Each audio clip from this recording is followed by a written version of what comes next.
25. 25. 25. U gradu. En la ciudad. En la ciudad.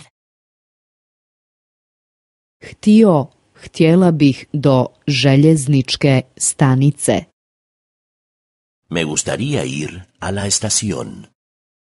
Me gustaría ir a la estación.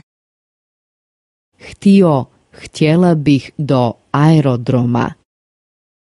Me gustaría ir al aeropuerto. Me gustaría ir al aeropuerto. Htjela bih do centra grada. Me gustaría ir al centro de la ciudad. Me gustaría ir al centro de la ciudad. Kako da dođem do željezničke stanice? ¿Cómo se va a la estación? ¿Cómo se va a la estación? Kako da dođem do aerodroma? ¿Cómo se va al aeropuerto? ¿Cómo se va al aeropuerto? Kako da dođem do centra grada? ¿Cómo se va al centro de la ciudad? ¿Cómo se va al centro de la ciudad? Trebam taksi. Yo necesito un taxi. Yo necesito un taxi. Trebam plan grada. Yo necesito un plano de la ciudad. Yo necesito un plano de la ciudad. Trebam hotel. Yo necesito un hotel. Yo necesito un hotel.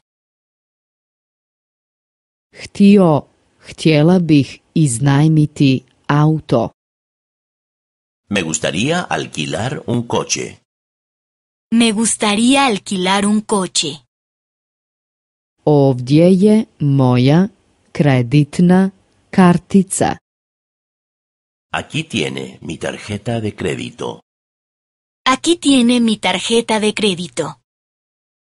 Ovdje je moja vozačka dozvola. Aquí tiene mi permiso de conducir. Aquí tiene mi permiso de conducir. Šta se ima vidjeti u gradu? ¿Qué hay para ver en la ciudad? ¿Qué hay para ver en la ciudad? Idite u stari grad. Vaya al casco antiguo de la ciudad. Vaya al casco antiguo de la ciudad. Napravite kružnu vožnju gradom. Dé una vuelta por la ciudad. Dé una vuelta por la ciudad. Idite do luke. Vaya al puerto. Vaya al puerto. Napravite obilazak luke. Hágale una visita al puerto. Hágale una visita al puerto. Koje još znamenitosti postoje? ¿Qué otros lugares de interés hay, además de estos? ¿Qué otros lugares de interés hay además de estos?